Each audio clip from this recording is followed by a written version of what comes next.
আনুষ্ঠানিকভাৱে শুভাৰম্ভ হ'ল অৰুণোদয় ৩.০ ৰাজ্য চৰকাৰে আজি আনুষ্ঠানিকভাৱে শুভাৰম্ভ কৰিলে এক ৰেচন কাৰ্ড এক অৰুণোদয় ৰাজ্য চৰকাৰৰ এক অভিলাষী আঁচনি হৈছে অৰুণোদয় আঁচনি ৰাজ্যৰ মহিলাসকলক স্বাৱলম্বী তথা অধিক সুবিধা প্ৰদানৰ বাবে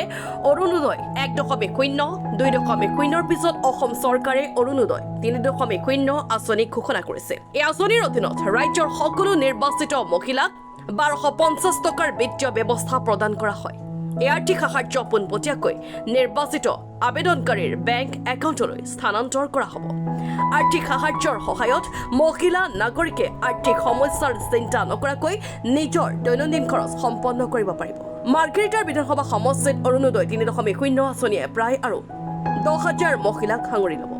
মাৰ্ঘেৰিটাৰ উত্তৰ মাৰ্ঘেৰিটাৰ ৰংগমঞ্চত অনুষ্ঠিত অনুষ্ঠানত আদৰণি ভাষণ প্ৰদান কৰে তিনিচুকীয়া অতিৰিক্ত আয়ুক্ত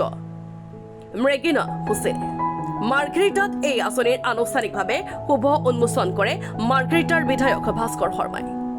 অৰুণোদয় ৩.০ আৰু নতুন ৰেচন কাৰ্ডৰ শুভ উন্মোচন কৰি বিধায়ক ভাস্কৰ শৰ্মাই এই আঁচনিখনৰ বাবে মুখ্যমন্ত্ৰী ডক্টৰ হিমন্ত বিশ্ব শৰ্মাক ভূয়সী প্ৰশংসা কৰিছে উক্ত কাৰ্যসূচীত মাৰ্ঘেৰিটা মহকুমা প্ৰশাসনৰ বিভিন্ন পৰ্যায়ৰ বিষয়া কৰ্মচাৰীসকল উপস্থিত থাকে প্ৰতিটো বিধানসভা সমষ্টিতে অৰুণোদয় ফেজ 3 ইতিমধ্যে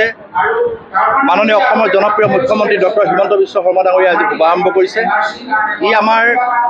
সমষ্টিবিলাকলৈ এটা আশাৰ বতৰা লৈ আহিছে যিহেতু যোৱা লোকসভা নিৰ্বাচনৰ সময়ত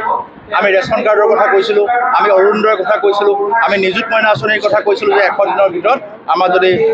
আমি যদি চৰকাৰ আহে বা আমি যদি পুনৰবাৰ আমি চৰকাৰ অধিষ্ঠিত হওঁ তেতিয়াহ'লে এই আঁচনিবিলাক আমি পূৰ কৰিম ইতিমধ্যে অসমৰ জনপ্ৰিয় মুখ্যমন্ত্ৰী ডক্টৰ হিমন্ত বিশ্ব শৰ্মা ডাঙৰীয়াই ১০০ দিন সম্পূৰ্ণ হোৱাৰ আগতেই তেখেতে এই ৩খনকৈ অভিলাষী আঁচনি আজি শুভাৰম্ভ কৰিছে আৰু আমি আশা কৰিছোঁ যে আমাৰ দৰিদ্ৰ সীমাৰেখাৰ তলত থকাৰ লগতে দিব্যাংগসকলে হওক বা বিধৱা আইসকলে হওক অবিবাহিতাসকলে হওক বিবাহ বিচ্ছেদ হৈ ঘৰলৈ ঘূৰি অহাসকলে হওক প্ৰত্যেকে এই আঁচনিত অন্তৰ্ভুক্ত হ'ব আৰু যিসকলৰ ৰেচন কাৰ্ড নাই মই বিশেষকৈ চাবুৱা লাহোৱাল বিধানসভা সমষ্টিৰ প্ৰতিগৰাকী ৰাইজলৈকে আহ্বান জনাম এতিয়া আমি নতুনকৈ প্ৰায় ৪,০০০ নতুনকৈ ৰেচন কাৰ্ড আমি চাবুৱা লাহোৱাল বিধানসভা সমষ্টিত দিবলৈ সক্ষম হ'ম আৰু আমাৰ যিসকলে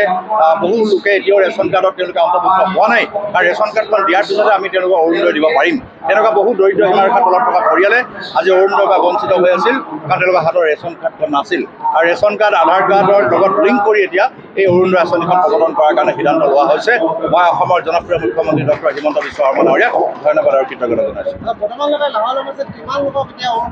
30,000 30,000 মাৰ্ঘেৰিটাৰ পৰা মৃদু বৰুৱা ৰিপৰ্ট এণ্টনি ফৰাছা